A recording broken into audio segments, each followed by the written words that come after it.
And I want to welcome everyone and thank you for joining us. My name is Julia Bryan, and I'm the Global Chair of Democrats Abroad. I'm joined by Amanda Mohar, who's our Comms Director of Democrats Abroad, and by Ada Shin, who's the Chair of DA France, as well as our very special guest, Governor Steve Bullock. As many of you know, Democrats Abroad will run a global presidential primary next year. Democrats outside the US will have the chance to vote at over 100 voting centers worldwide and through remote voting as well. Wherever you are, you'll be able to join in and cast your vote for the Democratic presidential candidate of your choice. To make sure voters abroad have the chance to get to know the Democratic presidential candidates, we've reached out to each campaign team, asking them to join Democrats Abroad in a global town hall so that you can hear from them directly. This also gives the candidates the chance to learn more about the issues that matter most to you and to the millions of Americans living outside the United States. Unfortunately, the governor won't have time to take questions from the floor, but we'll be sure to share all of the questions and responses that you post in the chat box with the governor's campaign team. So again, check out the chat box, send in your questions, and we will send them to the governor's team. Just a little bit more about the governor. Steve Bullock is the two-term governor and former Attorney General of Montana. He and his wife, Lisa, live in his hometown of Helena with their 3 children, Caroline, Alex, and Cam. Before serving in public office, Governor Bullock represented workers as a labor lawyer and taught at George Washington University Law School in Washington, D.C. We're also happy to note that he has lived abroad as well, in England, where he interned for a parliamentary member during his college years. Governor Bullock, are you ready to take it away? Sure am, Julia. Well, thanks, Julia, and thanks all of you for joining. And more than just joining this, thanks for what you're doing for both the Democratic Party and the values of that party and reflecting those values all across this world. Really, for the sake of our country and as what you see on a daily basis, our country's standing in the world and what we're going to pass on to that next generation. Whatever we do, we have to make sure that Donald Trump's one-term president. To me, it's more than just about beating him, though. It's soundly rejecting this behavior that he's normalized, and that's the lies and the misstatements. It's the abuse of power. It's the way that he's divided our country by race, by gender, by geography, by nationality. And it's the truth that we now expect more out of our preschoolers than we do the president of the United States. And that's not really the promise of our country. We're better than that. And I think Democrats win. We can't make it just all about Donald Trump over the next year, about a year. We've actually have to give them a reason to be with us, to believe that actually the economy and the democracy can work for them. My background, in addition to what Julia mentioned, was raised in a single parent household, paycheck to paycheck. Like, I only knew there was a governor's house in town because I delivered newspapers to it as a kid. So I've only made it about 4 blocks in life in some respects, but worked my way through college, borrowed my way through Columbia Law School. I'll never forget that day my wife and I paid off what would be about $175,000 in today's terms of student debt. Yet I still had that chance from going to delivering the newspapers to the governor's house as a kid, to raising our 3 kids in it. When I was growing up in the early 70s, about 90% of 30-year-olds were doing better than their parents were at age 30. Today, it's only half. Or you look at about 60% of people in this country haven't had a pay increase in real terms in 40 years. 2/3 of the counties in this country lost businesses over the last decade. And folks saying you shouldn't have to leave your place of worship or your school just to make a decent living. So we've got to recognize it is about beating Donald Trump, but it's about making sure that we have an economy that works for people and addressing the corrupting influence of money in this system if we're ever going to get to that point. Now, I know that there's incredible energy, not just among Democrats abroad, but around this country too, for some real meaningful change along the way. But I begin with the premise that we all have to be single issue voters. And that single issue is beating Donald Trump. In 2016, I was the only Democrat in the country to get reelected in a statewide race, in a state where Trump won. He took Montana by 20. I won by 4. 25 to 30% of my voters voted for Donald Trump. And we got to recognize the path to victory. It's not just through our urban areas, and it's not just through the coasts. This comes down to math. If we can't win places like Pennsylvania, Michigan, Wisconsin, we're not going to win this election. And as someone who's been competitive in rural areas, I don't have the luxury in Montana of just going and talking to, those blue pockets. I have to go all across that state. Recognize that we need to make sure that the values of our party, which I really think are the values of our country, in many respects, I've always said most people's lives are too frantic or busy to care about politics. But everybody wants a safe community, a roof over their head, decent job, clean air, clean water, and good schools, and the ability to do better for that next generation than even yourself. And if those are the values that we're organizing on, we don't have to make the distinction. Do we bring back those Obama, Trump voters or turn out our base? We can absolutely do both. We're pro-choice, pro-union, populist Democrat that won 3 elections in a red state, not by compromising values, but by actually getting stuff done. My legislature's always been, right now it's about 60% Republican. It was 2/3 Republican when I began. And even with that legislature, we've been able to bridge the divides and do things like expand healthcare for 100,000 Montanans with Medicaid expansion, give mental health and physical health parity. We've kicked dark money out of our elections, first-time investments in pre-K, but also record investments in our K-12 system. We have the 4th lowest tuition and fees in the nation by freezing college tuition, investing more into higher ed, but also recognizing not everybody's going to go to college. Often we're not talking about the fact that 2/3 of Americans don't have any degree, and we're not talking about what we're doing for them. So I made my tribal college, my 2-year colleges, about apprenticeships and professionally recognized certificates, so people could climb that ladder in the middle class. As a result, they've been climbing at a rate higher than any other state in the nation. And we've been able to do that by finding common ground, but that doesn't mean compromising values. I also have more vetoes than any governor in the history of Montana. I've stopped every attempt to interfere with a woman's right to make her own healthcare decisions. We've kept our public lands in public hands, as well as stopped every attempt to roll back environmental protections. And as we're still a state, as Julie mentioned, I was a union side labor lawyer before I got into all of this. And we're still a state where you can organize and collectively bargain for better wages and better working conditions. Been able to do that certainly by finding those areas where we can agree on, but not, again, compromising values and sticking the values that we as Democrats have. I'm the only Democrat left in this, or the only governor left in this race. Some respects, got in too late to play all of the DNC debate game. Didn't get in until mid-May because I still had a job doing my legislature's meeting. But as someone off the coast, as someone that's been able to bridge divides, as someone that's actually doesn't just talk about our progressive issues, but have been able to get them done time and time again, I think I'm somebody that can not only beat Donald Trump, but bridge some of these divides that we have. Now, I think what I've been able to do could teach DC a lot.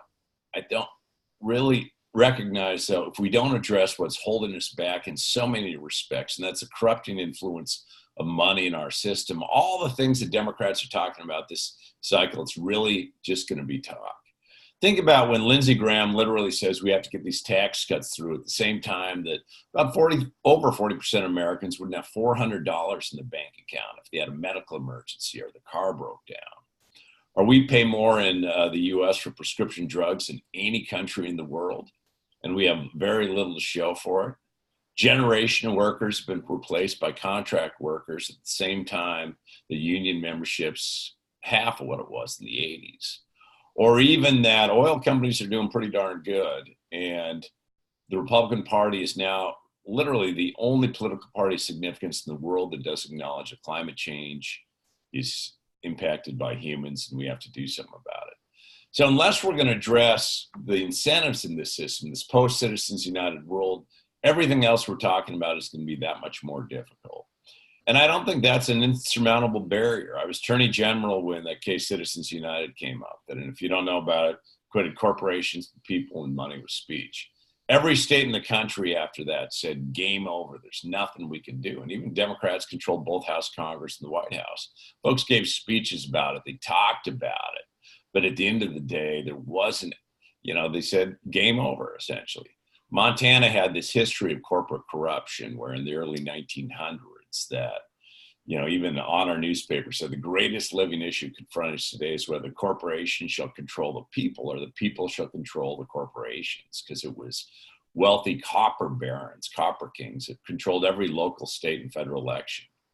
So Montanans had taken their elections back by having some of the lowest contribution limits in the country, but passing by initiative saying corporations can't spend or contribute in our elections. So elections really had been for about a century about people talking to people. So when Citizens United came up as AG, I knew I had to do something and took the first case all the way up to the U.S. Supreme Court, built a factual record, had even testimony from Republican statewide office holders talking about what the threat of this spending could do. We're so excited we lost on a 5-4 decision, though. 100 years of my history thrown out. Taught me two things, one of which don't ever doubt what one justice can do when it comes to our democracy, workers' rights, women's rights, environmental protections. But it also taught me if that's at the core of all our other challenges, we had to find another path. So I went back to my 2/3 Republican legislature at the time. Passed this law that said 90 days out from an election, I don't care if you call yourself Americans for America, whatever it is, you have to disclose all the money that you're spending in our elections. And that's caused, so even the Americans for Prosperity and the Koch brothers stay out of our elections. We didn't even stop there. It was the only state in the country that said, if you want to contract with the state of Montana, you have to disclose all the ways you're spending or contributing to influence our elections. Think if the federal government did that, and that's something I do on day one, because federal government contracts with dang near every company in the country and indeed the world. If we're ever going to get these elections back, at the end of the day, we've got to make sure that people know that their voice is more important than any corporate spending. Look, this is the most important election in my life and time. And it's about beating Donald Trump, but it's also about preserving this 243-year experiment called representative democracy. It's about ensuring, as so many of you see on a regular basis, that America's standing in the world, the recognition of what we are in a post-World War II order, that standing is both preserved and enhanced. And we can be that country again, but we need to be able to win back those places we lost. We need to give people a reason to vote for us and not just against him. And we have to make people believe that the economy and DC can actually work for them. I think we can be that country again. I'm an optimist. That's part of our American experience. We know we're better when all voices can be heard, not when we're just divided in these warring camps, or when decency can actually replace some of the hostility and anger that we're feeling here, or whenever, no matter who you are and where you're from, you have a fair shot at that better life. We can be that country again. It starts about 85 days from today when Iowans first support their preferences, and will go all throughout. I would encourage you, I'd ask you to sign the Democrats Abroad petition to make sure that you'll have me as a choice as well during your primary. And again, thanks so much for everything that you do. Well, thank you, Governor. That's really very interesting. And our first question that we're going to ask today is on a topic that we all care very deeply about. Ada, would you like to ask it? Yes, thank you, Julia, and thank you, Governor Bullock. This question comes from both our Hispanic caucus and the Progressive Caucus. The climate crisis is a significant contributing factor to many conflicts and refugee situations around the globe, putting Americans abroad and all global citizens at risk due to political insecurity. How will you ensure that the U.S. will reduce greenhouse gas emissions below Paris Accord targets and lead the global effort to avoid catastrophic climate breakdown and the global insecurity it would cause?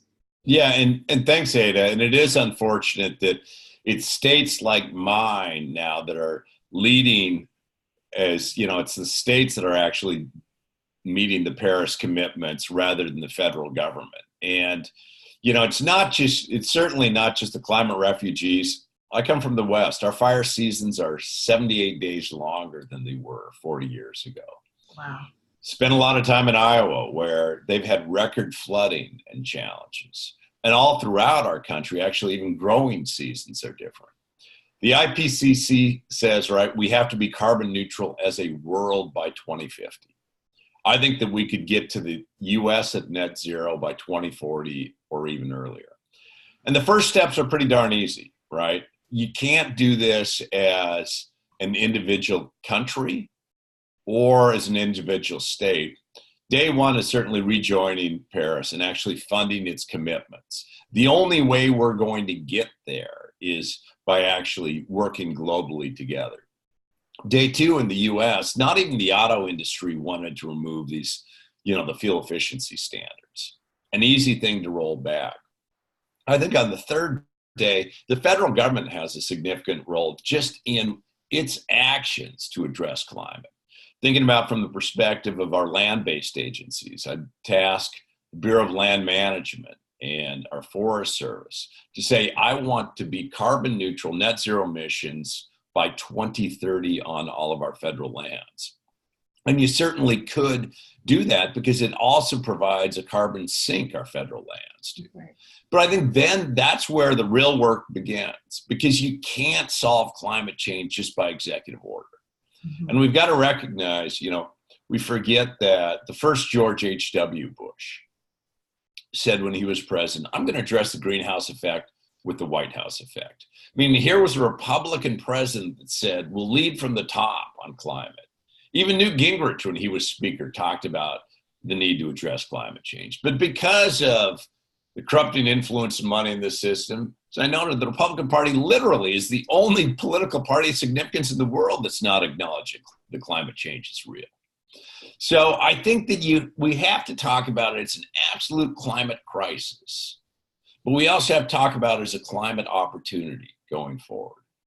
And I mean that in a number of things. One of which, look, if you can't imagine how you're going to make it to the end of the month, to be candid, folks don't think enough about the end of the world at that point. Or if you think about it, you got folks who powered this country, spent their whole life powering this country. And as Democrats talk about this at times, we make them sound like they're part of the problem. So we can't be leaving communities behind. And when I talk about a climate opportunity, that we can create good paying jobs while we get to a carbon neutral future.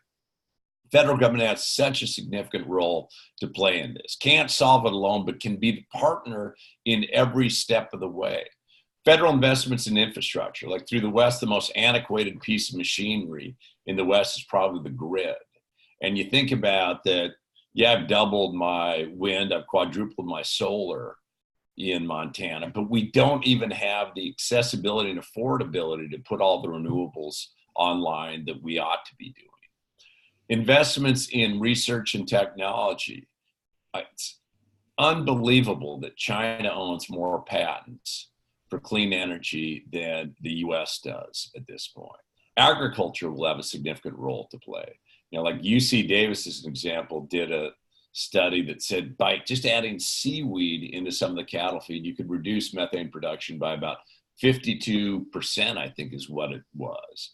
And then the investments in overall infrastructure, both our climate infrastructure and recognizing energy conservation is one of the best things that we can do as we start to address this. But we can create good jobs without leaving communities behind and address this, because we don't have another 30, 40 years to wait. We've run out of time from that perspective. And the executive orders can get us a ways, but also kicking dark money out of our elections, and then looking at some of the areas where we can make people say that at the end of the day, this will build our economy. It's not about the sacrifice, I think is the best way that we're at the end of the day going to get there. Thank you. Thank you so much. That's really interesting, and we like hearing these solutions. And Amanda, do you have the next question? Yes, thank you, Julia, and thank you, Governor Bullock. You bet. This is a question that has concerned many of our members, and that's on the subject of immigration. Executive orders, such as the one exploiting the term public charge, demonstrate that our current immigration system was founded in a shameful era of discrimination and bigotry, and that family members of Americans abroad are allowed entry to the U.S. only through a patchwork of fragile band-aids and weakly defended interpretations. Would you restore the principle of family reunification? How would your plan of immigration improve the situation for spouses, partners, and relatives of Americans living abroad, like us, who wish to return with our families? Yeah, thanks, Amanda. And I will restore the principle of family reunification. And we have to look at, the fact that now, on the one hand, if you look over the last 2 decades, the only thing that we've really done when it comes to immigration reform, and this is pre-Trump, has to do with enforcement. It's not about a comprehensive or an immigration reform system. But I begin with the premise, right? The biggest problem right now that we have with our immigration system, and we have to replace immediately, is Donald Trump, because he's using immigration in this country to not only rip apart families, but indeed rip apart this entire nation. And it wasn't that long ago where we thought that we could get to meaningful immigration reform. And that means a path to citizenship for dreamers immediately. It means that we have 10 million people in this country without documentation, 2/3 of whom who've lived in this nation for over a decade. And they too need to find a path along the way. Pay a fine, get to the end of the line. We have to have solid processes along the way for immigration. Meaning, from the perspective of when you have about 400 judges for a caseload of 950,000, the bureaucracy isn't working. And it's a humanitarian crisis at our southern border. It has been. Look, I believe in border security. You don't need a wall, and you don't need to be cutting off dollars to the Northern Triangle countries. But we need to be modernizing our refugee program, ensuring that we have those adequate judges, and dealing with the values of what this nation always was based on immigration. And we're a nation of immigrants, but it was also based on then sort of paths and processes to get there. Super. Here's a question that's top of mind for many of our people on the call today. And it's a question that our taxation task force drafted. Regulatory guidance from the Treasury Department could alleviate the harms of FATCA, which are suffered by thousands of Americans living and working abroad. Will you commit to direct the Treasury Department to study and then implement new guidance that will provide relief to ordinary Americans who live abroad and who are demonstrably not evading taxes? Yeah, and it is interesting because this is one of those issues as the governor of Montana you don't hear much about. But as I've gotten more and more along this trail that I do hear time and time again, and certainly FATCA, it's an important tool to combat tax evasion, but really has had some unintended consequences for Americans living and working overseas. So I will direct both the Treasury Department to study those unintended consequences, such as foreign institutions even being unwilling to do business with American clients, and then develop recommendations to ensure Americans abroad are treated fairly. And I think that one of the things that can help and assist on that is those of you that have had these direct experiences. We shouldn't be creating these policies in a vacuum, and your input along the way will certainly help make sure that we have both aims, ensure that there isn't tax evasion, but also deal with those unintended consequences. Well, that's fantastic. And we have many stories that we've gathered over the years and a really fantastic taxation task force that would be very happy to work with you and share that. All those stories and issues. Thanks so much. Amanda, do you have the follow-up question? Yeah, so it's really great to hear those plans that you've outlined. And as a follow-up question, most Americans living abroad think that the time has come for residency-based taxation, the principle guiding all other countries' tax systems and a fix for numerous unjust burdens on Americans living and working abroad.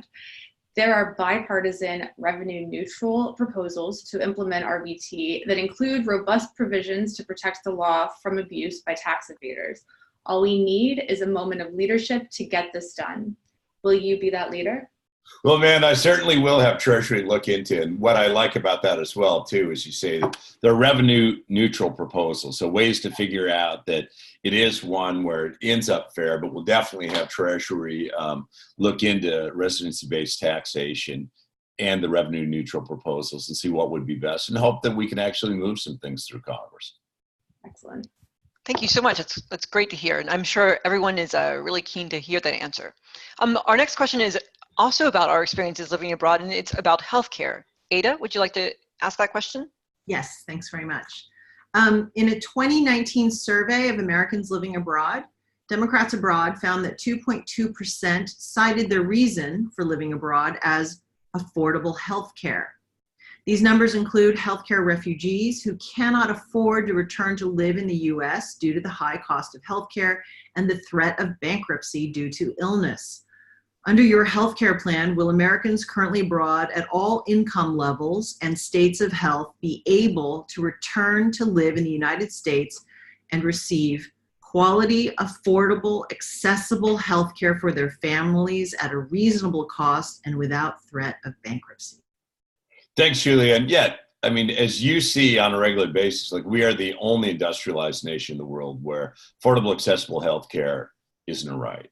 And we've got to get to the point, not just for those individuals, but for our overall country and our economy, where folks aren't one doctor's visit away from bankruptcy or spending, because about half the people actually still get their care at the emergency room where costs are the greatest. And as a governor, I see this on the front lines each and every day.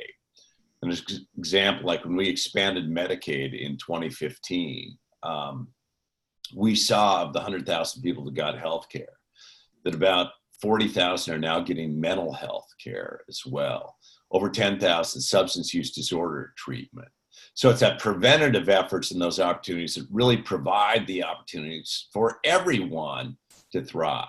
Now, I think the best way we get to that, under the ACA, which is far from perfect, we have about 90% of all Americans now covered with some degree of health care.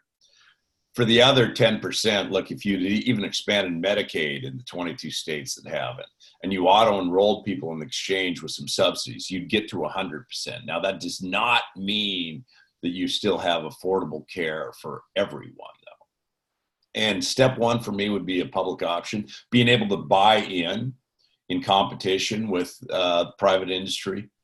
About 17% of all healthcare costs are dealing with prescription drugs. And it is a travesty to me that a Costco could negotiate prescription drug prices, but it's against the federal law. It's a crime for even the federal government to do so, right? And that goes back to corrupting influence and money in the system. And then getting rid of out-of-network charges, surprise medical billing, and start transitioning to what you see in so many other nations is it's not payment for fee-for-services, it's value-based payments where we're actually paying doctors to keep people healthy, not just for repeated tests.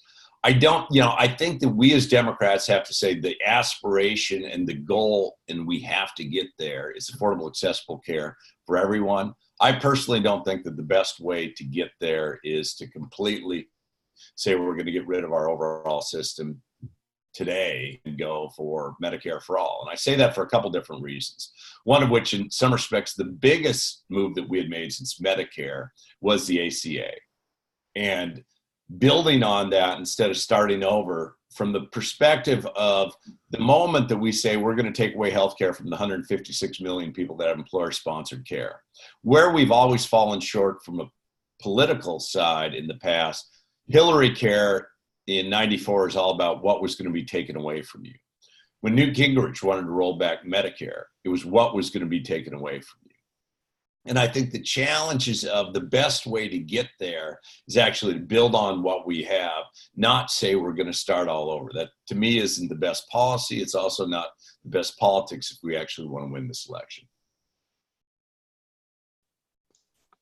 Thanks. That's really interesting to hear about. And our next question is regarding voter protection, which is something that we think a lot about as a voter mobilization organization. And the members who are on the call are also thinking about this as well. So while federal legislation currently provides some protection for overseas voters, and this legislation just does not go far enough to counter the challenges that states, and recently the Trump administration, have set up to limit voting from abroad. At the moment, 67% of abroad ballots are actually returned by postal mail, largely due, it's amazing, 67%, largely due to state requirements, yet postal delivery of ballots is really fraught with problems. Some of the countries where we vote, they don't even have a postal system. And during each election, thousands of ballots don't arrive in time to be counted. How would you help protect the rights of Americans abroad to vote while helping ensure states make sure ballots are returned safely?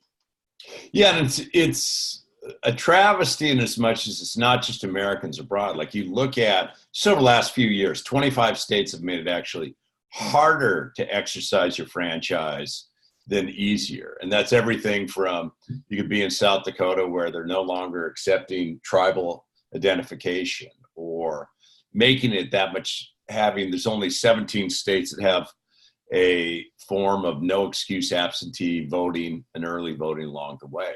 So I think that and I think in part you can use your experience as why we have to make sure, with, as you say, 2/3 of votes at the end of the day don't get counted. There should be expectations in some respects different for Americans abroad than Americans at home.